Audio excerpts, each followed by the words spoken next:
Assalamualaikum warahmatullahi wabarakatuh. Hari ini kita mulai bahasan mengenai COVID-19 pada kehamilan. Jadi COVID ini merupakan suatu penyakit yang emergensi baru, di mana bisa menginfeksi juga pada kehamilan. Nah, COVID-19 ini sekarang sudah WHO sudah dikatakan bahwa merupakan suatu penyakit yang pandemi artinya bisa meluas ke seluruh negara, sebagian besar negara di dunia. Bahkan ada yang mengatakan bahwa ini siklus 100 tahunan. Mungkin nanti 100 tahun ke depan juga akan timbul pandemi lain. Jadi kita juga perlu waspada untuk hal berikutnya. Nah, awalnya diduga bahwa virus ini merupakan virus zoonosis yang ditularkan dari hewan ke manusia. Ternyata virus ini berkembang, coronavirus ini dapat ditularkan antar manusia dengan tingkat penularan yang sangat tinggi. Nah, kita ini ambil data dari WHO Coronavirus Dashboard tanggal 15 November 2020 bahwa di seluruh dunia sudah ada 53 juta lebih kasus yang terkonfirmasi COVID-19 dengan angka pertambahan tiap harinya 594.000. Jadi sangat tinggi seluruh dunia. Bahkan angka kematiannya sudah mencapai 1.300.000 lebih. Nah, bagaimana dengan di Indonesia sendiri? Di Indonesia sebenarnya kalau dilihat dari luas wilayahnya kita sebenarnya tergolong tidak terlalu tinggi. Tetapi akhir-akhir ini peningkatannya cukup mengkhawatirkan, di mana peningkatan perharinya pada tanggal 15 November mencapai 5.200 kasus. Dengan angka kematian di negara kita mencapai 15.000 lebih. Nah, ini lihat di Indonesia bahwa diduga kasus ini masuk di Indonesia bulan Maret. Ya. Awalnya diketemukan sekitar 2 kasus. Kemudian semakin lama semakin meningkat dengan angka positif rate-nya, dengan penularannya juga sangat tinggi. Bahkan peak-nya sekarang ini pertambahannya mencapai 5.000 lebih kasus. Dan ini yang perlu jadi perhatian kita, karena dengan banyaknya deteksi yang kita kerjakan maupun tracing, ternyata ibu-ibu hamil juga banyak yang tertular. Jadi jadi masalah untuk kita sendiri. Nah, sebagai gambaran umum, COVID-19 ini pertama deteksi di Wuhan, di China sana, tanggal 31 Desember 2019. Awalnya disebut Severe Acute Respiratory Syndrome Coronavirus atau SARS-CoV-2. Tetapi mulai Maret 2020 WHO menyebutnya sebagai COVID-19, di mana penularannya bisa secara langsung maupun tidak langsung. Nah, ini yang perlu kita waspadai bersama. Nah, merujuk dari negara kita, di Departemen Kesehatan mengeluarkan definisi operasional dan epidemiologi yang baru. Ada beberapa definisi yang perlu kita persamakan persepsinya. Bahwa yang pertama dulu ada namanya OTG, orang tanpa gejala, ya, ODP, PDP sampai konfirmasi kasusnya. Sekarang sudah membuat definisi baru yang mungkin lebih simpel, yaitu dengan kasus suspek corona atau yang terkonfirmasi dengan tes RT-PCR atau probable, ya, atau juga di sini ada namanya kontak erat, artinya sudah ada kontak dengan kasus-kasus terkonfirmasi yang dengan waktu lebih 15 menit itu masuk dengan kontak erat. Nah, ini definisi operasionalnya, bahwa pada kasus suspek ini dikatakan bahwa orang dengan infeksi saluran pernapasan dan pada 14 hari terakhir mempunyai riwayat perjalanan ke negara atau ke tempat yang merupakan transmisi lokal. Nah, jadi ada riwayat kontak di sini, atau orang dengan pneumo berat, ya, membutuhkan perawatan di rumah sakit, ini maka suspek. Sedangkan kasus probable, ya, adalah kasus yang dengan suspek ISPA berat atau ARDS meninggal, tapi masih belum ada hasil dari RT-PCR-nya. Jadi namanya probable. Sedangkan konfirmasi adalah kasus yang seorang yang dikatakan positif terinfeksi virus corona 19, COVID-19 dengan gold standarnya dengan RT-PCR atau real time polymerase chain reaction. Di mana di sini ini dibedakan ada yang simptomatik atau dengan ada gejala atau tanpa gejala. Dulu disebut OTG. Nah, OTG ini yang jadi permasalahan kita karena ternyata banyak kasus sampai 80% orang terinfeksi itu tanpa gejala, tetapi dia punya potensi untuk menularkan ke orang lain. Dengan kontak erat, ya dikatakan kontak erat adalah ini ya, yang perlu kita garis bawahi adalah ada lewat kontak dengan radius 1 meter dengan jangka waktu 15 menit lebih. Jadi kalau ketemu simpangan tok gitu, ya itu sebagai kontak erat. Atau ada sentuhan fisik langsung, atau perawatan tanpa menggunakan APD yang memadai. Yang paling sering adalah kalau seseorang merawat pasien-pasien atau isolasi mandiri di rumah, itu mesti biasanya tanpa menggunakan APD yang memadai. Kemudian ada lagi namanya pelaku perjalanan, jadi perjalanan dari daerah-daerah dengan zona merah. Kemudian ada yang namanya discharge, ya. Discharge dikatakan sudah RT-PCR-nya diperiksa 2 kali negatif berturut-turut. Jadi kalau kita mengatakan dia discharge harus 2 kali RT-PCR negatif berturut-turut dengan waktu selang 24 jam. Ya, atau ya ini yang jadi masalah di sini adalah seorang dengan status kontak erat telah menyelesaikan masa karantina 14 hari. Ya, ini jadi perdebatan apakah dengan ini seseorang bisa dikatakan bebas COVID. Itu yang jadi masalah kita bersama.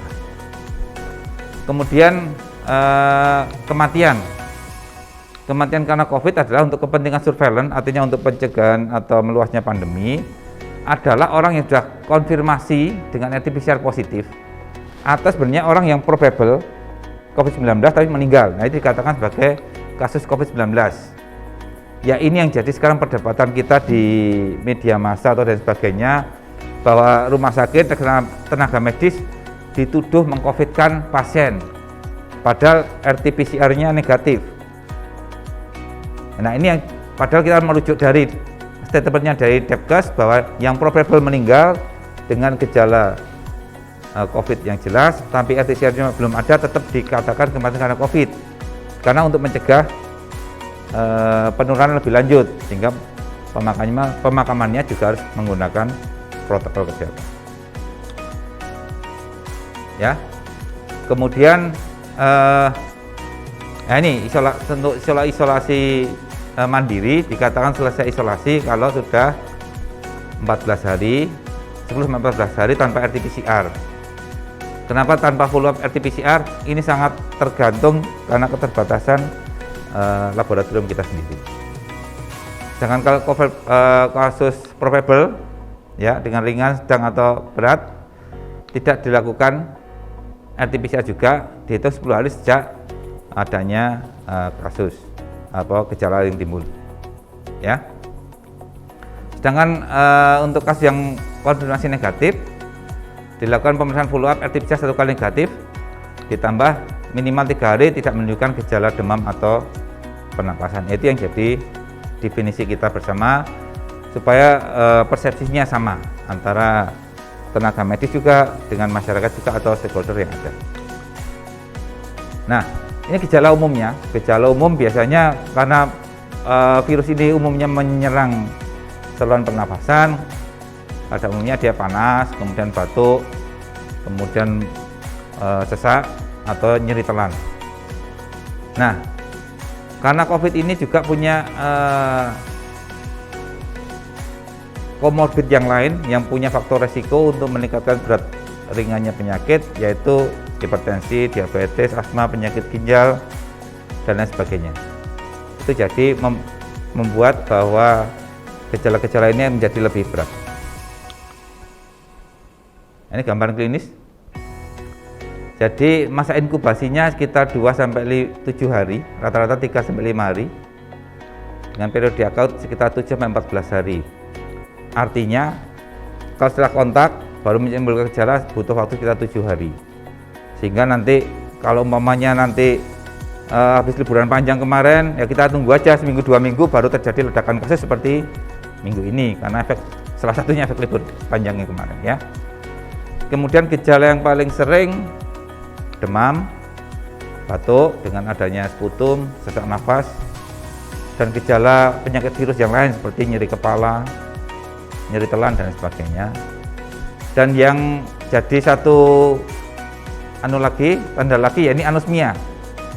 Anosmia yaitu ketidakmampuan seseorang untuk mencium sesuatu bau. Nah, ini jadi salah satu penanda juga, karena banyak pasien yang tanpa gejala tapi dia mengeluhkan anosmia setelah di swab hasilnya positif. Berikutnya, bagaimana virus ini, COVID-19 ini masuk ke tubuh manusia. Ternyata virus ini bisa masuk kalau menempel ada suatu reseptor tertentu, yaitu ACE2 reseptor. Jadi ACE2 reseptor ini adalah reseptor yang juga berperan pada penyakit hipertensi. Ini masuk akal, jadi pada orang-orang yang punya penyakit hipertensi lebih mudah terserang COVID-19. Artinya seorang punya penyakit hipertensi harus lebih hati-hati, jangan sampai kontak dengan kasus-kasus konfirmasi, di mana dia nanti akan berikatan dengan reseptor ACE2 reseptor, akan masuk ke dalam sel inangnya dan berkembang ya. Nah, berikutnya ternyata karena adanya reseptor ini akan menyebabkan respon dari tubuh manusia untuk menghasilkan namanya zat-zat inflamasi atau pro-inflammatory cytokine, yang ini sangat menentukan berat ringannya penyakit tersebut. Contoh, makanya ada yang menyebutkan bahwa terjadi badai sitokin storm, karena produksi sitokin inflamasinya sangat tinggi sekali pada kasus yang terinfeksi COVID-19. Nah, ACE2 reseptor ini ada di mana? Sebagian besar berada pada saluran nafas, tetapi juga ada di beberapa bagian tubuh yang lain dengan mungkin jumlahnya yang tidak banyak. Contoh juga dia bisa berada di ginjal, bisa berada di usus. Dan makanya di China dikatakan bahwa beberapa persen dari feses dari pasien yang COVID-19 ternyata terdeteksi ada coronavirusnya. Tapi umumnya paling banyak di daerah respiratory tract bagian atas sampai bawah. Itu yang banyak domain dari ACE2 reseptor. Nah, ini efek bagaimana kalau terjadi infeksi dari coronavirus, bahwa terjadi badai sitokin atau sitokin storm namanya. Dia seperti puting beliung begini, dia akan merusak ke seluruh bagian tubuh manusianya sendiri, yang menyebabkan kegagalan multi organ, terutama paru-parunya, sehingga menyebabkan kematian. Apakah ini bisa menyebabkan gejala lain? Bisa, karena contoh dia bisa menyebabkan perdarahan di otak, bisa. Makanya tergantung letaknya dari ACE2 reseptor tadi.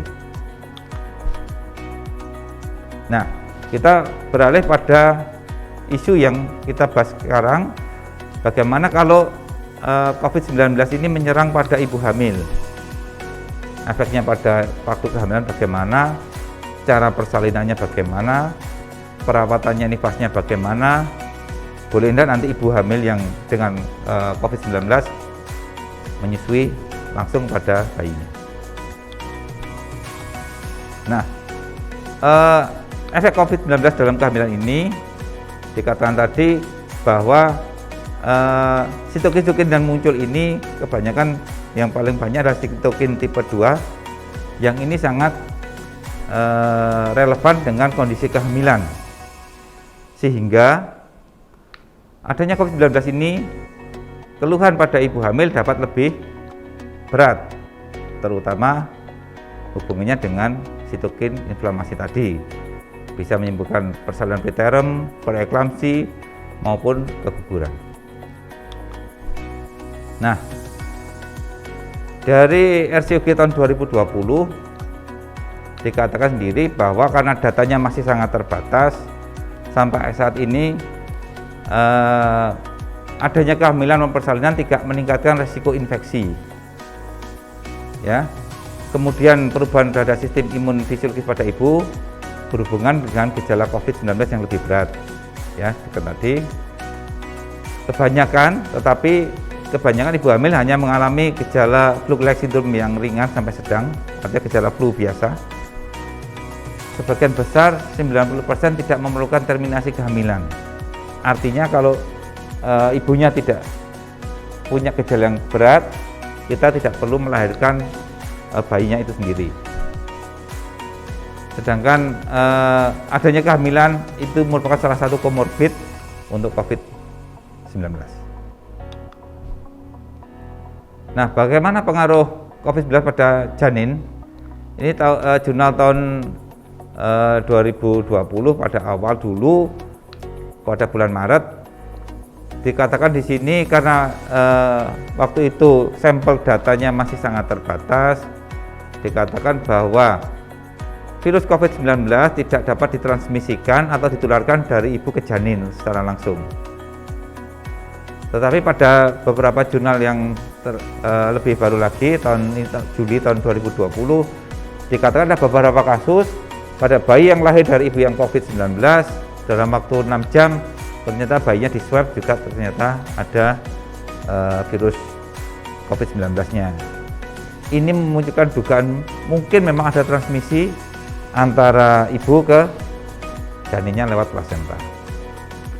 Walaupun datanya masih sangat minimal. Ya. Ini ada ya. Walaupun transmisinya masih cukup rendah.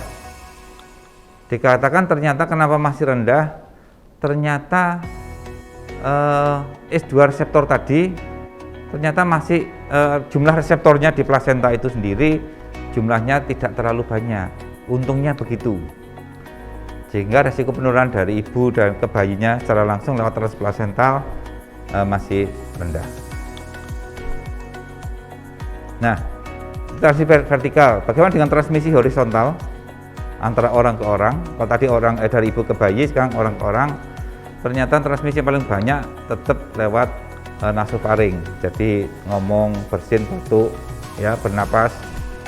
Kemudian bisa masuk juga lewat konjungtiva di mata. Makanya pelayanan kesehatan perlu pakai Google untuk melindungi mata atau face shield ya, yang banyak kita pakai sekarang di media massa. Ya. Kemudian, nah ini saya ambilkan rekomendasi screening dari Pokja Infeksi Saluran Reproduksi di POKI, bahwa sebenarnya memang diperlukan screening universal kepada ibu-ibu yang akan melahirkan. Artinya mendekati taksiran persalinannya sudah dilakukan screening secara universal. Gold standarnya memang memakai RT-PCR, swab dari nasofaring maupun orofaringeal. Tetapi negara kita masih sangat kekurangan. Reagennya maupun sarana laboratorium level 3-nya masih kurang, sehingga ngambil jalan tengahnya adalah dengan pemeriksaan rapid test. Sedangkan kalau rapid testnya reaktif, baru dilakukan RT-PCR untuk memastikan bahwa ada enggak virus COVID-19. Hal ini sangat berhubungan nanti penanganannya waktu persalinan supaya tidak terjadi penyebaran lebih lanjut. Nah, ini ada algoritmenya. Kalau ibu hamil datang ke UGD tanpa tahu statusnya, ya, kalau bisa memang dengan RT-PCR itu gold standarnya.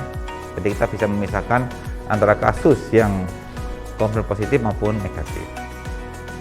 Bila tidak punya, kita melakukan screening COVID-19 dengan ada anamnesa riwayat perjalanan atau kontak, kemudian mungkin ada gejala klinis batuk, sesak, demam, kemudian dilakukan pemeriksaan rapid test, kalau bisa CT scan torak, tapi mungkin ini kalau hamil kita batasi ya. Kemudian Kalau bisa memang di setiap rumah sakit atau sarana kesehatan punya Satgas COVID-19-nya. Artinya dia berkonsentrasi betul untuk mencegah dan menangani pasien dengan COVID. Kalau ternyata dari COVID-nya bukan pasien non-COVID, dapat dilakukan pemeriksaan atau penanganan di ruang bersalin yang reguler. Bila ada kasus suspek, ada konfirmasi, maka kalau dia ada infarktus, dia akan masuk ke ruang perawatan obstetri yang khusus dengan isolasi. Kalau ternyata pasiennya belum masuk masa persalinan, dapat dilakukan isolasi mandiri di rumah selama 14 hari. Idealnya sekali lagi kita adalah dengan RT-PCR. Nah, bagaimana dengan asuhan antenatal kalau kita punya dengan kondisi pandemi begini? Antenatal tatap muka rekomendasinya dibatasi antara dokter dengan ibu hamil, ya. Contohnya mungkin dengan konsultasi dengan telemedicine, telepon, video call atau WA dan sebagainya, media sosial banyak. Kemudian tatap muka hanya dibatasi sebanyak 6 kali selama kehamilan. Pada trimester pertama 1 kali, trimester kedua 2 kali, trimester ketiga 3 kali. Ya. Sedangkan suplementasi asam folat, vitamin D dan sebagainya tetap dikerjakan sesuai rekomendasi nasional. Nah, pada kunjungan trimester 3 kita sudah harus merencanakan tempat persalinannya. Ya, apakah bisa dikerjakan di rumah sakit ibu dan anak yang bukan non-COVID atau memang harus dirujuk ke rumah sakit rujukan COVID. Salah satunya tadi adalah dengan screening tadi. Negara kita masih reliable dengan rapid test dikerjakan. Walaupun kita tahu bahwa rapid test ini bukan gold standar karena hanya screening aja. Kalau bisa memang dengan RT-PCR. Berikutnya adalah kita berusaha mengurangi paparan atau transmisi COVID-19. Ya, tentunya kita menggunakan kalau bisa pasien itu kalau mau diusahakan dia harus telepon dulu, membuat janjian di rumah sakit bertemu dokternya sehingga kita bisa melakukan screening dari jarak jauh dulu. Memang ada pasien yang bisa sadar begitu, ada yang enggak. Itu yang jadi problem kita. Ada pasien tertentu justru dia mengeluh WA, dok saya kok enggak bisa bau. Nah, kita tinggal sarankan dia untuk melakukan pemeriksaan rapid test atau swab. Itu untuk meminimalisir penurunan kepada tenaga kesehatan. Nah, bila pasien itu langsung datang, bisa di screening di pintu masuk, ya. Bisa dengan ada formulir untuk screeningnya, bisa dilakukan pemeriksaan suhu tubuh, ya. Setelah itu, bila aman, pasien dilakukan pencegahan rutin seperti cuci tangan, ya. Jaga jarak, pakai masker, harus dari awal harus kita stres di depan. Bila perlu tulisi aja tanpa masker tidak boleh masuk. Mungkin kelihatan kejam tapi itu untuk mencegah penularan karena kita butuh kedisiplinan dari tenaga kesehatan maupun pasien itu sendiri. Ya. Bila screeningnya positif, kita bisa kerjakan atau dirujuk ke triase untuk penapisan lebih lanjut dengan menggunakan sarana yang ada, bisa dengan serologi, rapid test dan sebagainya. Ya, ini mengenai tadi yang hanya sekitar 6 kali tatap muka. Ya, bila kehamilan kurang dari 12 minggu, telepon aja atau mungkin chatting. Itu kalau sudah punya nomor dokternya. Kalau yang belum punya, bisa rumah sakit sebenarnya menyiapkan hotline khusus untuk pasien-pasien yang melakukan konsultasi. Kemudian pada 12 minggu tatap muka, 20 sampai 24 minggu juga tatap muka untuk survei pemeriksaan dari janinnya dengan USG. Kemudian 28 minggu tatap muka atau evaluasi pemeriksaan laboratorium jika diperlukan. 32 minggu karena bayinya sudah viabel, kita mulai melihat pertumbuhan janinnya jumlah ketubuhan maupun lokasi plasenta. 36 minggu, ANC rutin 37 minggu untuk screening lagi untuk menentukan dia persalinannya di mana dan menggunakan metode bagaimana. Nah, ini rekomendasi metode persalinan. Dikatakan bahwa belum ada bukti bahwa satu metode persalinan lebih baik dari metode lain. Misalnya persalinan sesar lebih bagus hasilnya daripada persalinan vaginam atau persalinan lebih bagus, belum ada. Artinya sama. Nah, kapan dilakukan sesar atau induksi? Jika memang ada indikasi ibu maupun janin atau indikasi medis yang lain. Nah, sampai saat ini banyak metode persalinan sesar lebih dipertimbangkan dengan mempertimbangkan sumber daya fasilitas yang ada di rumah sakit tersebut. Kalau belum ada tempat yang memadai untuk persalinan normal, biasanya dikerjakan operasi sesar. Nah, semua ini pertimbangannya kembali lagi kepada dokter penanggung jawab pasiennya sendiri, karena pertimbangannya sangat banyak. Kalau bisa berkoordinasi dengan Satgas 19 yang ada di rumah sakit tersebut. Jadi kalau ibu datang dengan infartu, ya, kalau screeningnya negatif bisa dilakukan persalinan biasa. Bila screeningnya positif, ya, pilihannya memang bisa operasi sesar maupun pervaginam. Operasi sesar kalau bisa menggunakan ruang operasi khusus dengan tekanan negatif dengan penggunaan APD terhadap perlindungan terhadap aerosol. Perlu diingat bahwa persalinan pervaginam ternyata lebih beresiko untuk meningkatkan kejadian aerosol. Karena aerosol itu meningkatkan resiko penularan. Kita tahu sendiri pada persalinan pervaginam sering ibu berteriak-teriak, menghela nafas yang kuat dan sebagainya, itu potensi untuk meningkatkan resiko penularan terhadap tenaga kesehatan. Makanya perlu ruang delivery chamber khusus dengan tekanan negatif maupun HEPA filter untuk mengurangi resiko penularan. Ya.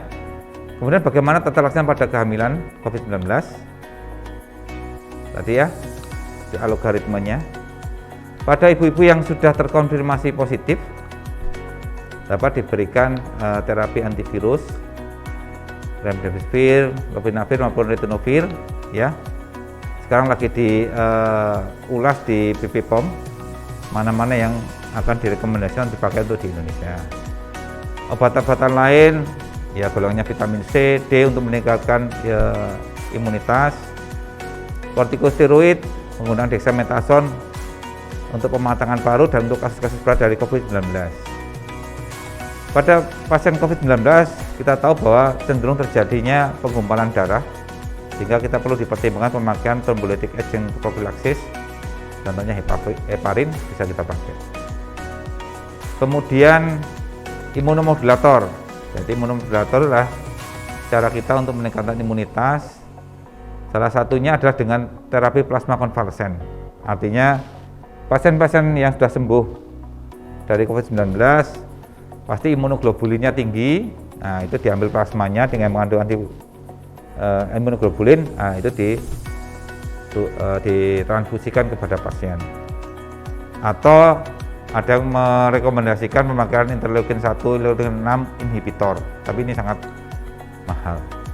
Yang banyak sekarang ini pakai ini ya, plasma konvalesen. Nah, dari Pokja infeksi saluran reproduksi tidak ada level APD 1, 2, 3, 4, tidak ada. Yang ada hanya apakah tindakan persalinan ini potensi aerosol atau tidak. Dikatakan bahwa persalinan pervaginam, melahirkan normal, merupakan tindakan yang menghasilkan aerosol. Ya, seperti tadi. Sehingga harus memakai APD level 3 sampai 4. Yang perlu diingat, dan perlu penggunaan APD khusus dan ruang khusus atau delivery chamber untuk mengurangi potensi penularan. Nah, perawatan pasca persalinan gimana? Jadi perawatan persalinan ibunya di ruang yang isolasi, ya. Kemudian untuk perawatannya sama aja, hanya tempatnya yang diisolasikan. Kemudian berikan obat-obatan yang aman untuk menyusui juga. Untuk kapan dia pulang, sama dengan antara ibu hamil setelah melahirkan dengan pasien yang tidak melahirkan, sama kriteria pemulangannya. Nah, yang jadi salah satu pertimbangan adalah apakah boleh bayinya langsung menyusui. Ini masih jadi kontroversi. Dari WHO sendiri mengatakan tidak ada halangan seorang bayi untuk menyusui pada ibunya, asal menggunakan protokol kesehatan yang bagus. Ya. Kemudian untuk bayi-bayi sudah dilakukan swab tenggorokan untuk mengkonfirmasi apakah bayinya tertular atau tidak. Ya. Nah, kalau bisa memang untuk rawat gabung tidak dilakukan rawat gabung pada ibu yang terkonfirmasi COVID-19, atau dilakukan agak sedikit terpisah pada box bayi. Hanya dia akan dipertemukan dengan ibunya pada saat menyusui. Pada bayi yang dengan PCR negatif, ya, dengan ibu yang dengan gejala berat atau kritis, sebaiknya bayinya dirawat oleh keluarganya, tidak menderita COVID-19. Pemberian ASI, ya, merupakan keputusan bersama antara tenaga kesehatan, ibu dan keluarga. Jadi harus dipertimbangkan betul untung ruginya. Kemudian bagaimana peraturan setelah pulang dari rumah sakit? Tetap aja sesuai protokol. Setelah pulang dari rumah sakit tetap harus isolasi mandiri selama 14 hari. Kemudian tetap kontak dengan Satgas COVID-19. Bila ada perburukan segera menghubungi Satgas. Kemudian bayi yang PCR-nya negatif dirawat oleh anggota keluarga yang lain dengan ibunya di jarak minimal 2 meter. Nah, ini statement dari WHO, rekomendasinya, ya, tetap aja untuk mencegah penularan, sering cuci tangan, jaga jarak, tidak menyentuh wajah tanpa tangan yang bersih, kemudian etika batuk yang memadai, ya. Nah, ini yang perlu dipertimbangkan, bagaimana kita manajemen antepartum, intrapartum, bayi baru lahir, postnatalnya maupun kesehatan mental dari ibu itu sendiri. Bagaimana dengan ibu yang sudah terkonfirmasi positif? Tetap mereka butuh dukungan, komunikasi yang bagus, kemudian dukungan dari keluarga juga ada, kemudian kalau bisa ada pain relief strategi pada ibu-ibu yang melahirkan supaya dia tidak terlalu nyeri. Nah, dari WHO juga dikatakan, direkomendasikan bahwa ibu dengan COVID-19 tetap diberikan support untuk bisa memberikan ASI eksklusif kepada bayinya, tentunya dengan protokol yang dipakai, protokol kesehatan supaya tidak terjadi penularan kepada bayinya. Ya. Bahkan dikatakan di sini oleh WHO bisa skin to skin contact boleh, ya, atau share room with baby-nya, artinya bisa dalam ruangan yang sama asal jaraknya cukup jauh lebih dari 2 meter. Ya. Kemudian bila akan menyusui, ibu harus juga pakai masker, cuci tangan, rajin melakukan disinfeksi pada peralatannya. Nah, ada cara lain juga. Kalau ternyata tidak mungkin menyusui secara langsung, kita bisa memberikan ASI dengan cara ASI perah atau relocation, atau mungkin donor ASI dari orang lain yang tidak terkonfirmasi COVID-19. Itu memungkinkan. Nah, akhirnya memang dengan adanya pandemi 19 ini yang kita belum tahu kapan berakhir, kita harus dikatakan sini membuat kebiasaan baru supaya masyarakat tetap beraktivitas tanpa atau bisa mengurangi resiko penularannya. Ini prinsip umumnya, perilaku hidup sehat, ya, hidup bersih, pahami metode transmisinya. Karena sebenarnya kalau kita tahu bagaimana transmisinya, kita bisa mencegah. Contoh ada orang tidak pakai masker, ya kita menjauh. Kalau kita mungkin edukasi langsung mungkin terjadi konflik, tapi kita menjauh. Tidak melakukan makan bersama pada ruang tertutup dan sebagainya, itu kalau kita tahu transmisinya kita bisa meminimalisir penularannya. Ya. Kemudian protokol kesehatan tetap dikerjakan. Dan terakhir ini nih, disiplin. Nah, disiplin ini kadang-kadang yang kita lupa atau lalai sedikit. Kebetulan ada orang yang terkonfirmasi, kita bisa tular. Jadi disiplin ini kuncinya. Sekian yang pemaparan dari saya mengenai COVID-19 pada kehamilan. Semoga bermanfaat dan semoga apa yang diberikan dapat informatif dan mudah dimengerti. Sekian, terima kasih. Assalamualaikum warahmatullahi wabarakatuh.